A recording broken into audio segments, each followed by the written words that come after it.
Sahabat, pembahasan kali ini di dalam kitab Al-Fawaidul Mukhtarah adalah tentang birrul walidain. Qala Ibnu Abbas radhiyallahu anhuma, berkata Sayyidina Abdullah bin Abbas, "Thalathu ayatin nazalat maqrunatan bi thalath." Ada 3 ayat dalam Al-Quran yang diturunkan oleh Allah Subhanahu wa ta'ala berpasangan dengan pasangannya masing-masing. La yaqbalullahu ta'ala minha wahidatan bighairi qarinatiha. Allah tidak akan menerima satu perintah dalam ayat ini kecuali dikerjakan bersama dengan pasangan ayat tersebut. Ihdaha, yang pertama, qauluhu ta'ala wa ati'ullaha wa ati'ur rasul. Patuhilah Allah dan patuhilah Rasulullah.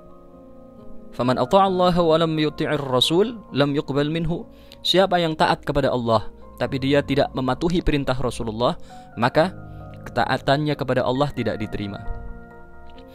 Ats-tsaniyah, yang kedua, qauluhu ta'ala wa aqimus shalah wa atuz zakah. Dirikanlah salat dan bayarkanlah zakat. Faman shalla wa lam yuzakki lam yuqbal minhu. Siapa yang menjalankan salat tapi tidak mau membayar zakat, maka salatnya tidak diterima. Dan yang ketiga, qauluhu ta'ala, firman Allah Subhanahu wa ta'ala, anishkurli wa liwalidaik. Hendaklah kalian bersyukur kepadaku, kata Allah, dan bersyukur kepada kedua orang tua kalian. Faman syakarallah wa lam yashkur walidayhi lam yuqbal minhu. Siapa yang bersyukur kepada Allah tapi tidak bersyukur, berterima kasih kepada kedua orang tuanya, maka dia tidak diterima syukurnya kepada Allah. Lalu bagaimana cara syukur kepada Allah? Bagaimana cara syukur kepada kedua orang tua? Minimal syukur yang bisa kita lakukan kepada Allah adalah dengan menjalankan sholat 5 waktu, Zuhur, Asar, Maghrib, Isya, Subuh. Sedangkan syukur minimal yang bisa kita lakukan kepada kedua orang tua kita adalah dengan mendoakan keduanya setiap selesai sholat 5 waktu dengan doa Rabbighfirli wali walidayya warhamhuma kama rabbayani shaghira. Ya Allah, ampunilah aku dan kedua orang tuaku dan kasihilah mereka berdua sebagaimana mereka berdua mengasihi aku semenjak kecil. Poin berikutnya adalah jaa akhar ila Nabi sallallahu alaihi wasallam yatlubul bai'ah 'ala al-hijrah wa qala ma ji'tuka hatta abkaitu walidayya. Ada satu orang yang datang kepada Nabi Muhammad untuk meminta janji setia, untuk memberikan janji setia kepada Rasulullah, bai'at. Dan dia berkata kepada Rasulullah, "Ya Rasul, tidaklah saya datang menjumpaimu kecuali harus membuat kedua orang tua saya menangis." Maka Rasulullah bersabda, "Irji' ilaihima fa'adhikhuma kama abkaitahuma." Pulang kamu, gembirakan kedua orang tuamu sebagaimana kamu telah membuat mereka berdua menangis. Yang keempat, hajara rajulun ila Rasulillah sallallahu alaihi wasallam min al-Yaman wa arada al-jihad. Ada satu orang laki-laki yang berhijrah, datang jauh-jauh dari negeri Yaman, datang ke Madinah menjumpai Rasulullah, minta untuk diikut sertakan jihad, berperang membela agama Allah. Lalu Rasulullah berkata kepadanya, "Hal bil Yaman abawak?" Apakah di Yaman ayah ibumu masih hidup? Qal, "Na'am, ya wahai Rasul."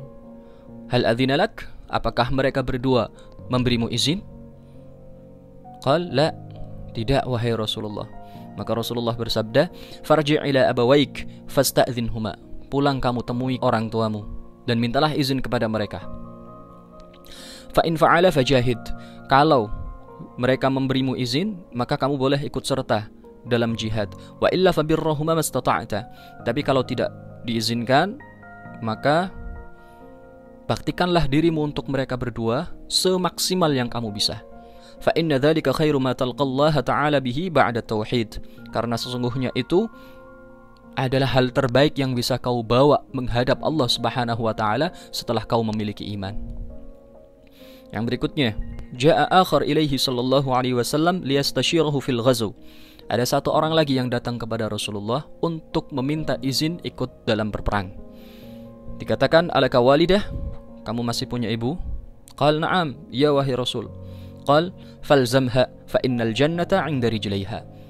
Terus baktikan dirimu kepada ibumu, karena sesungguhnya surgamu ada di bawah telapak kakinya. Lalu Rasulullah bersabda juga, qala Nabi sallallahu alaihi wasallam, "Al-ibnul bar la yadkhulun nar." Anak yang berbakti sama orang tua tidak akan masuk neraka. "Wal ibnul aq la yadkhulul jannah."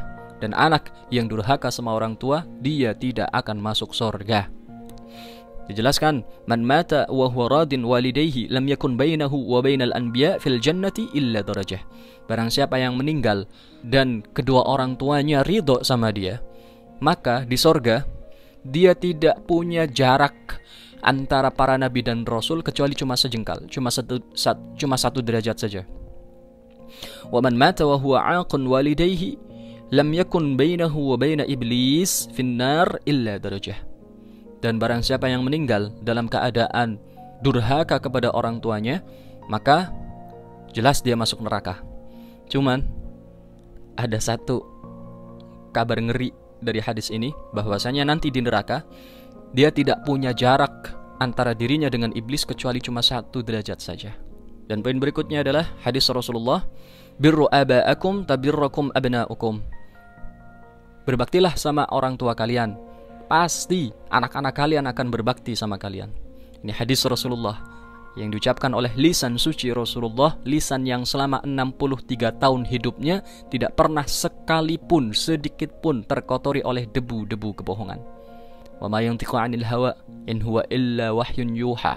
Rasulullah tidak pernah berbohong, yang diucapkan ini tidak mengikuti hawa nafsunya, akan tetapi yang diucapkan adalah sesuai dengan petunjuk wahyu Allah Subhanahu wa taala.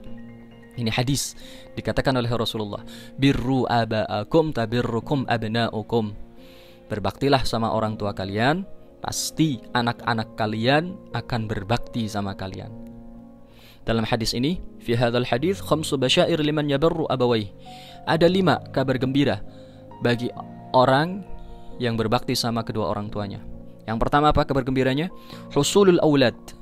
Orang ini yang bakti sama orang tuanya, pasti dia akan punya anak. Yang kedua, hayatuhum, dan anak-anaknya pasti akan hidup. Yang ketiga, tulu umrihim, anak-anaknya akan panjang umur. Yang keempat, kibaruhum, anak-anaknya ini akan sampai besar, sampai tua. Yang kelima, birruhum, anak-anaknya ini pasti akan berbakti sama dia. Jadi inilah balasan yang Allah berikan kepada orang yang berbakti sama orang tuanya. Allah pasti akan membalasnya di dunia sebelum di akhirat. Kemudian yang berikutnya, Ra'a Abdullah bin Umar ibn al-Khattab radhiyallahu anhuma rajulan yahmilu mar'atan ajuzan ala dhahrih. Sahabat Abdullah bin Umar bin Khattab, beliau melihat ada seorang laki-laki yang menggendong perempuan tua di punggungnya. Wa yatufu bihal baitul haram, lalu dia tawaf di Ka'bah. Fasa'alahu, lalu ditanya, man hadha, siapa yang kamu gendong? Qala lahu, innaha ummi, atarani qad wafaituha haqqaha ya ibn Umar. Ini adalah ibuku. Menurutmu, apakah aku sudah membalas semua kebaikannya wahai Ibnu Umar? Faqala lahu Ibnu Umar, lalu Sayyidina Abdullah bin Umar berkata, wallahi mahma fa'alta biha falan ya'dila dhalika talqatan wahidatan talaqatha fika sa'ata wiladatiha. Masya Allah. Demi Allah, meskipun kau melakukan itu, dan kau lakukan lagi, dan kau lakukan lagi, tidak akan bisa membalas satu hentakan nafas yang dia tekankan saat dia melahirkanmu. Karena saat melahirkan, seorang ibu pasti meregang nyawa. Dan pada saat itu, seandainya seorang ibu diberi pilihan oleh Allah Subhanahu wa ta'ala, mana yang kamu pilih? Kamu yang hidup atau anakmu yang hidup? Maka demi Allah, seorang ibu yang sejati pasti akan mengatakan, ya Allah, biarkan aku mati asalkan anakku hidup. Itulah ibu. Jika kalian suka dengan video ini, like, share, and subscribe. Jangan biarkan kebaikan ini hanya berhenti pada kalian. Ajak yang lain juga ya, biar sama-sama masuk surga.